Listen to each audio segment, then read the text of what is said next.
Hello everyone and welcome back to the channel. We continue on with our Starfield playthrough. Feel free to leave a like, subscribe, and comment on the channel. Let's continue.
When I accepted the assignment up here, we were told to bring a couple of personal items.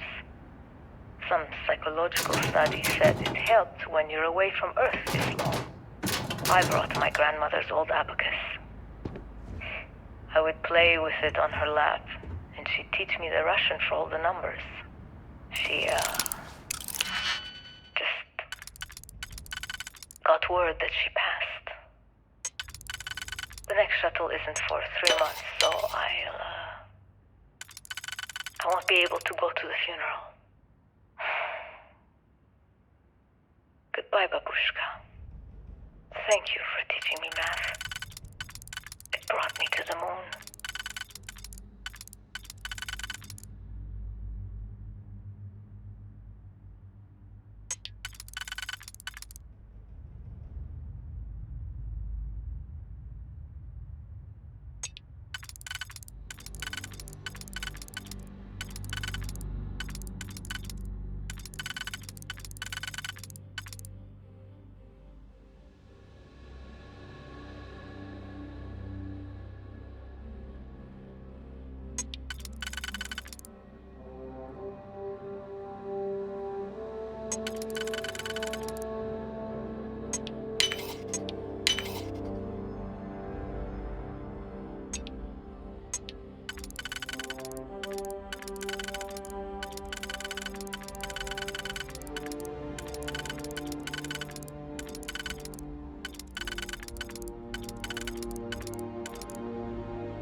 Voltaire really is something else. A supercomputer so powerful they put it on the damn moon to keep it cool. Although by that logic they should be running it purely in the vacuum of space. But hey, good marketing material.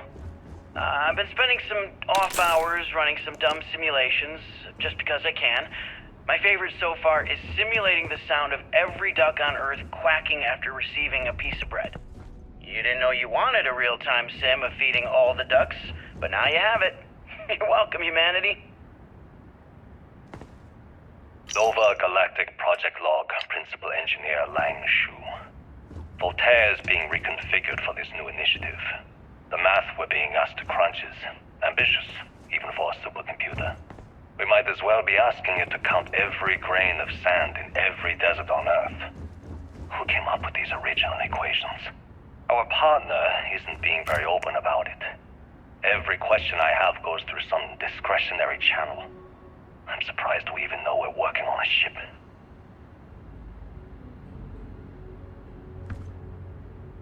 You ever get jealous? You know, the crew in the shipyard? Building the actual vessels that are gonna travel the stars? We're literally on a base on the moon. Oh, come on, Sabina. I'm trying to share my dreams here. Well, your dreams are always out there and never here where the rest of us live. Can't you just be happy doing your job? Where's the fun in that? Nova Galactic Project Log, Principal Engineer Lang Shu.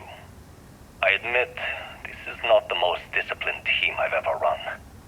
Malcolm keeps stealing computational time on Voltaire and thinks I don't know this. And Sabina's been distracted lately, but won't tell anyone why. I really should demand answers from both of them. But honestly, I'm too preoccupied with this contract. We all are. Despite anything going on in our personal lives, there's something special about what we're building here.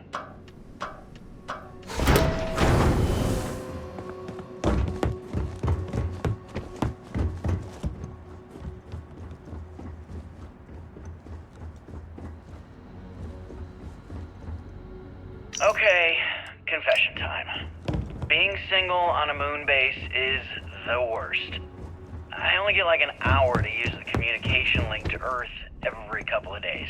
And let me tell you, there's long distance dating, and then there's like long distance dating, you know? Oh, hey there, I'm a scientist, deadly employed, willing to take you out for coffee in like 6 months when I'm back from space. It's not a great opening line. You seriously can't get a date? You're an astronaut. Hey, no one asked you.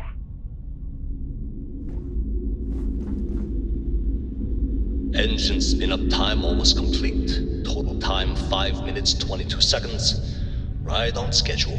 How are the helium-3 valves holding, Nova? We double-checked the leakage concerns this morning before the launch. All signs green. Any changes to the calculation sequence from Voltaire? No changes since we uploaded the last figures yesterday. It's a clean shot from here to Jupiter. One day the computer will be on board the spaceship. Just imagine that. One miracle of science at a time, Canaveral. Counting down in 5, 4, 3, 2, 1.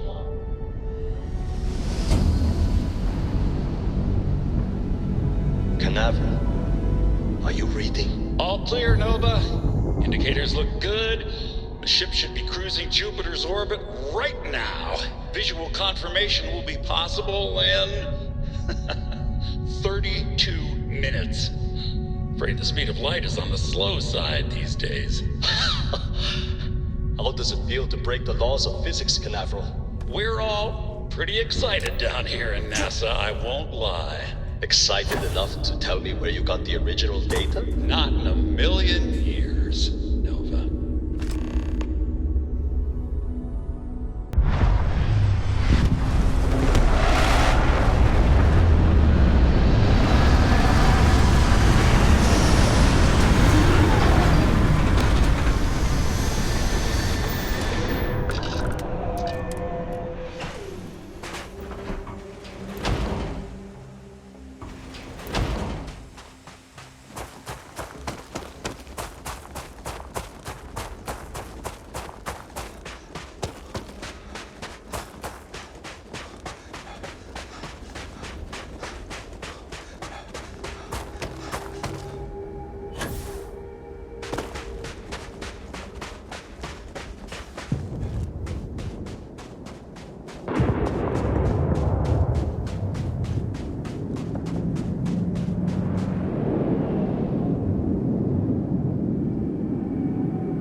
Station log.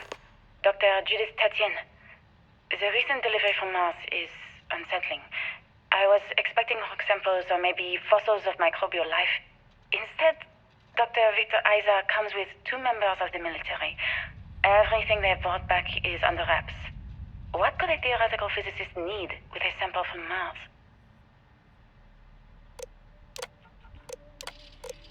Station log. Dr. Judith Tatien. I've been trying to cozy up to Dr. Isa, Victor, to see what is going on. His team has completely commandeered one of the labs with those 2 military handlers, checking who comes in and out. I joked that maybe he found a little gray man and was doing an autopsy, and he grew very pale. 2 days later, he sends me a request asking for more information on my background in materials science, metallurgical engineering. Oh, we have a meeting tomorrow. I think I'm being invited into the lab. Station log. Dr. Judith Tatien. I have never been so nervous since I defended my dissertation. 4 hours talking to Victor and his team about theoretical metals, atomic bonding, even a half-hour divergence into magnetism that I'm pretty sure was to throw me off the trail of what we were actually talking about. Then, I got to see the lab. I don't know how much I should say, but the periodic table just got thrown out the window.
I just don't understand where these calculations came from. There's something wrong with the math? I think it's quite straightforward. That's not what I'm asking. We've had no success extracting even a sample of material from the object. No explanation for the gravitational effects, no motion graph to explain its harmonic frequencies. I can't even establish a melting point. Judith. But you've had me building these prototype colliders for months. And now you want me to pump helium-3 into it based on this equation you've written on a goddamn napkin? I just need you to trust me. I have been trusting you. We keep slamming our heads against a brick wall, getting nothing. And you keep coming up with something new to try. Like, you know what's going to happen. Where are you getting your information, Victor? I'm sorry, Judith. Look, not here, okay? Somewhere off base. I'll tell you everything. But I'm not lying, okay? We're going to discover something important here.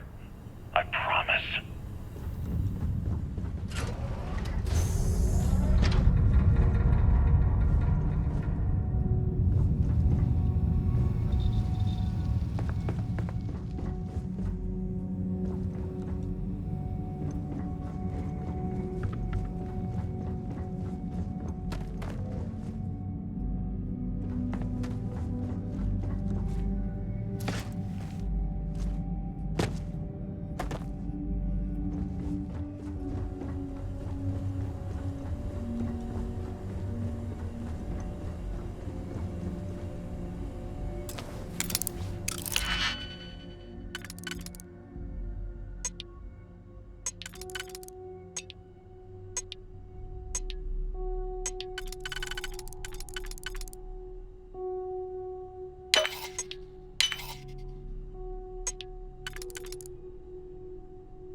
Project Log, Dr. Victor Isa. We turned on the prototype today. The gravitational field around it began to fold as we long suspected. Complete reversal of gravitational pull was observed on dozens of loose objects around the lab. I'm setting up a meeting with the directors to propose a larger test. The prototype proves we don't need the original anymore, but further work is going to have to take place in space, somewhere with abundant helium-3 and with a civilian partner. Someone with access to large-scale manufacturing resources and computational equipment. Engineering gravitational folds pulling the far side of the solar system closer to us, it's all going to be possible. Project Log, Dr. Judith Tatian. I watched the gravjet tests from the moon today. It was the first time we were able to talk to the team at Nova Galactic directly. So many things were under wraps before, but now everyone wants all the publicity they can get. I'm already seeing proposals for manufacturing androids of drives, expeditions to Alpha Centauri and beyond. It's also overwhelming and worrying. It could take years, decades, before we know what all the side effects of operating a grav drive can be. But no one wants to hear that right now. Like a bunch of pioneers racing towards the edges of the frontier without knowing about the grizzly bears in the mountains.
never actually got to visit your labs back when we were working on the grav drive projects.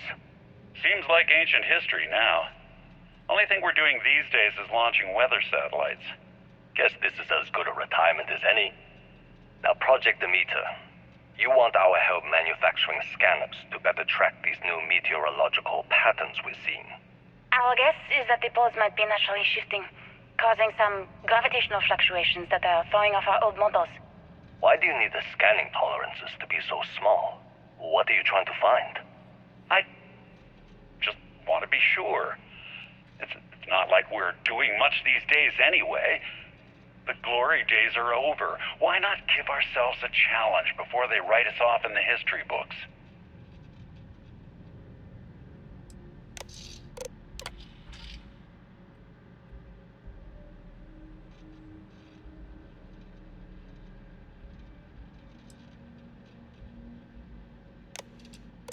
I know what I'm seeing, Victor. The data coming back from the satellites is very clear. It's the grav drives. All those jumps from the moon. At this rate, Earth's atmosphere is going to start sputtering out into space. Can the drives be fixed? I'm working on some designs that should discreetly solve the problem, under the guise of an emergency update to the fueling pumps. We're talking about the end of Earth, and you're trying to be subtle about it. Judith, the last thing we need is people losing faith in grav drive technology. That might be our only option. To what? Are you seriously saying we should abandon Earth?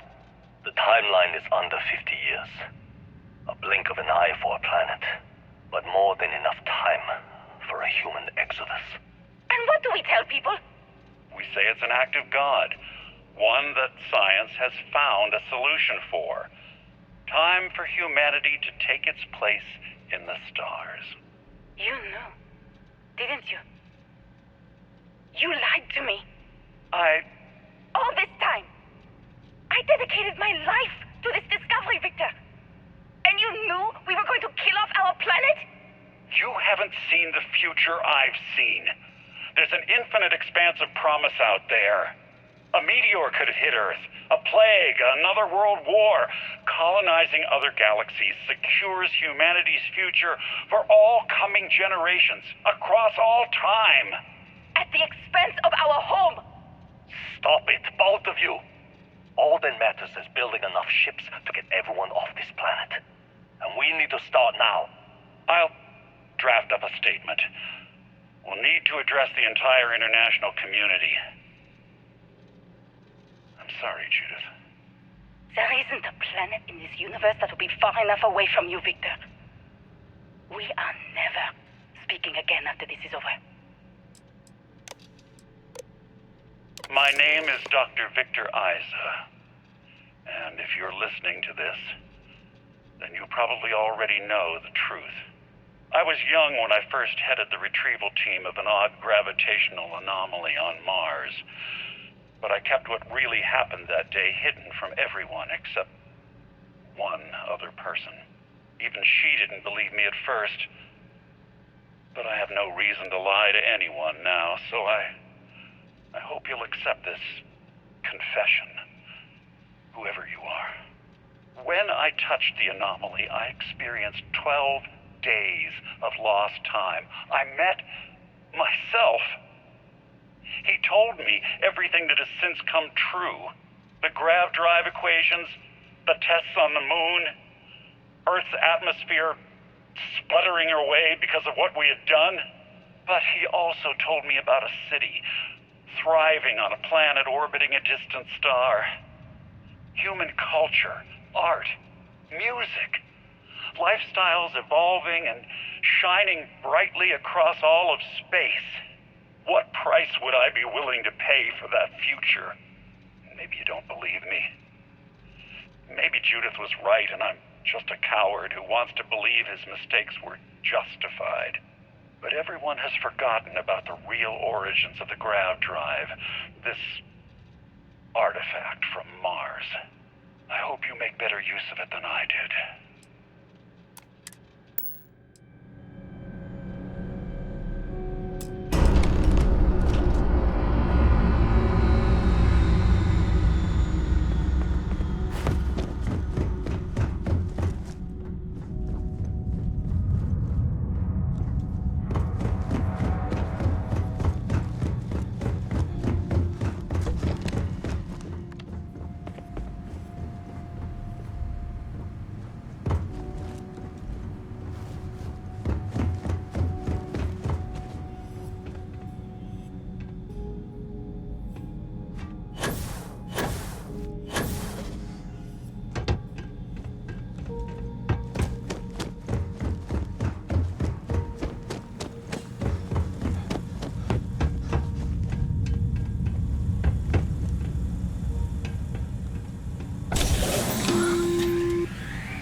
the surface of Earth. We need to discuss what you found. And it looks like other Starborn got here before us. So, you might have company.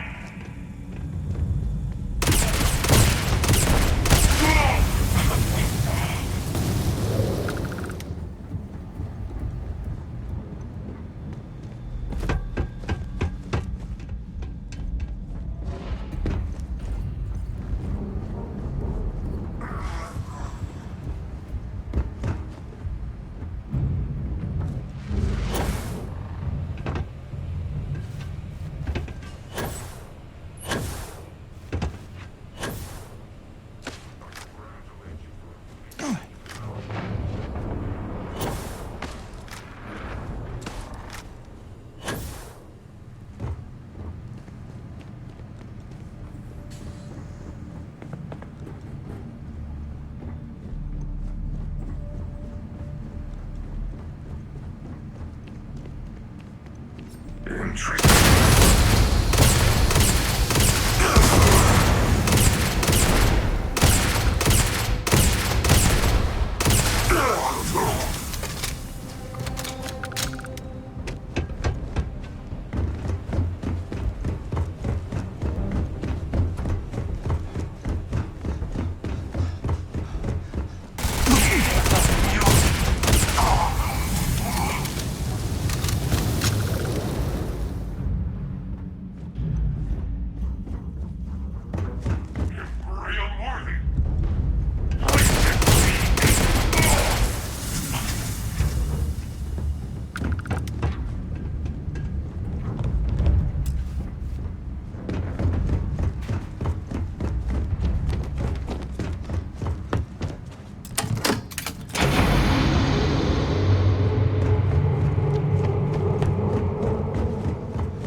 Your eternity ends.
Do you understand now why I asked you to come here? The artifacts unlocked the secret of interstellar travel, at the cost of Earth. An easy trade, honestly. Why have one world when you can have all the settled systems?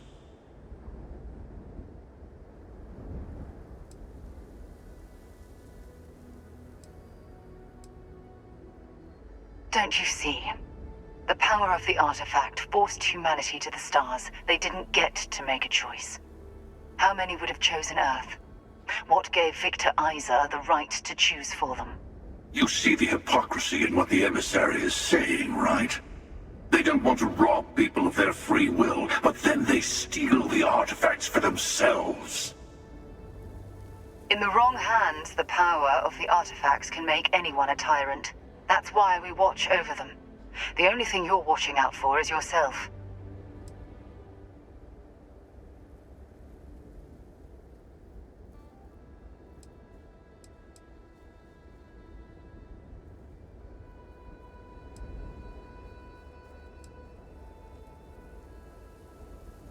Don't be a fool. The emissary and I may have our differences, but you do not want to give us a common enemy. For once, he's right. Don't do this. We can collect the final pieces together.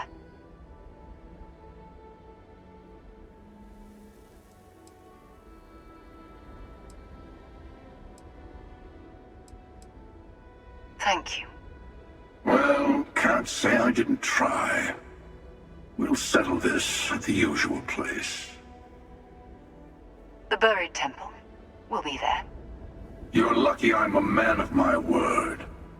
I'll see you there. Stay for a moment. You must have questions about what happens next. We won't be able to go to the buried temple right away. There are still other artifacts out there in the settled systems that haven't been gathered. You'll need to work with your colleagues in Constellation to find them. There's always a final artifact in a specific temple. The Hunter and I agreed that whomever you sided with, the other would wait there. Expect anything and everything. Other starborn, human mercenaries, and defenses, alien creatures under mind control. It's all fair game.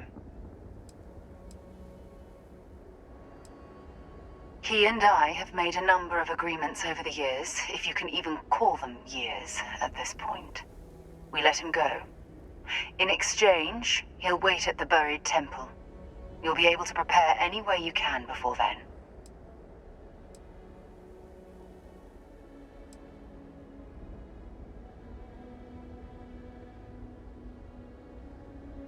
All the other artifacts need to be gathered before the final one will reveal itself.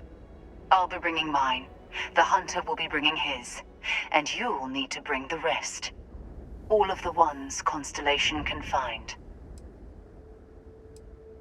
I'll meet you in orbit above the buried temple. We'll face what's there together.